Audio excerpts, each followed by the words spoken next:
قسم انسانان دنیا کې زندگی تیری. یو خو هغه خلق دي چې هغه د الله او د الله د رسول په اطاعت او محبت کې زندگی تیری، د الله او د الله د رسول د منشا مطابق زندگی تیری. نو کله چې د نیټه پوره شي او ملک الموت راشي د مرګ فرشتہ، نو دته وی السلام علیک یا ولی الله، اے د الله دوست السلام علیک، قم فخرج من دارک التي خربتها الى دارک التي امرتها. را پاشا دا د دنیا کور خو دې جوړ نک، خو ځان لري د آخرت کور جوړ کړي، غابات کور ته دی بوزم دې په خوشاله باندې هغه ته روح حواله کی. او چې کوم انسان د دنیا کور جوړ کړي د آخرت کور ته ير دی، یو بزرګ نه چاته پوسوک وی دا خلک مر نه ولی یری، دا خلک مر ته ولی نه دي تیار. هغه ورته عجیب خبره وکړه، وی په دنیا کې چې سړی د آباد کور نه رو باسي روان کور ته بوزي، نو دی خپي د دړ نه غواړي چې د روان کور ته لاړ شم، د کندر ته لاړ شم، د خیمه ته لاړ شم، د جومپړې ته لاړ شم. نو وی دغه چې د انسان چې کم مرګ نه یریږي او مرګ ته نه دی تیار، د دنیا کور جوړ کړي خو د آخرت کور نه دی جوړ کړي،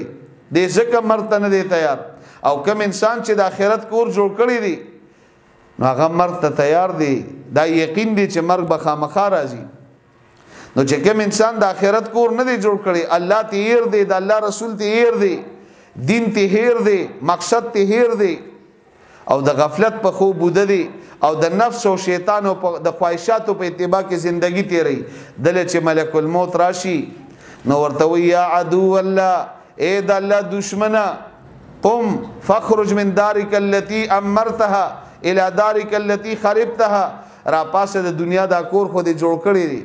ډیره خواري دې پکړی دا زندگی الله درکړی و چې ته د آخرت کور جوړ کی، تا د دنیا کور جوړ کو د آخرت کور دې نه دی جوړ کړی، رازا غوران کور ته دی بوزم. نو بیا چې دل مرګ راځي نو دې چغي وي حتی اذا حضر احدهم الموت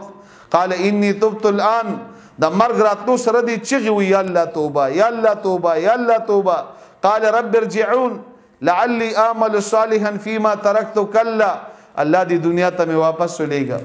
ډیر سره نه پاتې شو، الله ټول بستا په نوم، ستا په دین، ستا د رضا د پر قربان کم. الله یو مقبل را، یو چانس بل را، او دی دنیا ته می واپس ولېګا. چا چې سترګې پټې کړې هغه دوباره سترګې نشي کولاول، او به چې قبر ته لاړ شي دا په منونو ټنونو خورې په ور واوړې دي. او موږ تاسو تیر روان شو، فرشتہ ور لراشي ابن آدم دفنوک و ترکوک، دا آدم زوی خخې کړو پرې خو دی. دا خوستا کلیوال دوستان خپلوان د علاقې خلک او پتاي په منونو ټنونو خوري واړولي. ولو اقامو عندك ما نفعوك، کدا ټول در سره ولاړوي سفیده به نه درکړي. جماعت المال وترکته لغیرك، ټول عمر د مال را جمع کو خلکو ته دی پرې خو تدیر الله دنیا ته لګلي. دا خوستا د ژوند مقصد نو ډیره دنیا دی را جمع کړه، ګټه بنگله دی جوړ کړه، ډیره پیسې دی وګټلې، او نن درناغه ارش پاتې شو خالی لاس قبر ترالی. جماعت المال وترکته لغیرك، مال دی را جمع کو خلکو ته دی پرې خو تدیر الله دنیا ته لګلي. اليوم تسير الى الجنه او الى نار حاميه، یا خود جنت باغ ترالی یا د جهنم خطرناک کند ترالی. محترم مونږ تاسو ټول په دې سفر باندې روان مسافری، اوس ځان سره سوچو کو د آخرت د پرم څومره تیاری کړي، څومره ستړیم کړي. زمونږ تاسو د اجي صاحب خو د دنیا نه لاړی، نو زاغه خو زندگی خطیره کړي و د الله د کور خدمت کړي. ان شاء الله په دې خدمت به الله بخي، ځکه دا د الله کور دی. المساجد بیوت الله فی الارض، مساجد چې څومره دي دا د الله کورونه دي، او څوک د الله د کور خدمت کوي خیال ساتي، الله به د خیال ساتي. او ډیره زمانه د الله د کور خدمت وکړو، د الله د عدالت هیڅ پته نه لګي، پته نه لګي په کوم عمل باندې د انسان مغفرت کیږي. د مشکات یو شرح د مرقات د علماء کرام پیژنې پاغي کې واجبہ واقعه لیکلې ده. یو کس وفات شو، او چې کله وفات شو څو ورځې پس چا یو بزرګ خوب کې ولید، تاسو ته وکړو وی الله در سره سو وکړل، وی زه خو الله خپل مخې ته ودرولم او الله را ته پوسو کو چې سدي راوړي. وی بیا د میزان تله او یو طرف ته زما د ګناهونو انبارو او بل طرف ته زما نیکی وی خو نیکی کمی وی ګناهونه ډیرو وی یو چابړي کې نیکی کې خو دې بل چابړي کې ګناهونه کې خو د ګناهونه درانه شو نیکی سپکې شوي وی زه ویریدم او اور پیدم چې معلومیږي دا چې جهنم ته بزم اوس پر باندې فیصله د جهنم کیږي وی په دې کې اچانک د برنه یو شیز را پریوت را روان دي او د نیکو په دې چابړي کې پریوت د دې شاپر په شکل باندې او اچانک زما د نیکو چابړي درون شو د ګناهونو چابړي سپک شو او اعلان شو چې پلان کې د پلان کې زوی کامیاب شو او د مغفرت شو وی زه حیرانم چې دا څه شیز را پریوت وی ما ته پوسو کو چې یا الله دونه خراتو کې چې دا سدي د نیکو چابړي ته چر پرې وته دا څه شي وی برنا आवाज شو هاذا کف تراب القیته فی قبر المسلم دا یو ځل یو مسلمان وفات شوی ته دغه جنازې لته او د جنازې نه پسته قبرستان ته لاړی او کله چې پاغه باندې خورې وړې دي تا ډیر په اخلاص باندې یو لپ خورې روچته کړي او داغه قبر ته دی واچولې دا یو لپ خورې د ډیر د اخلاص نه ډکې وي هغه یو لپ خورې می در لساتلې وینن می پاغي باندې وبخلي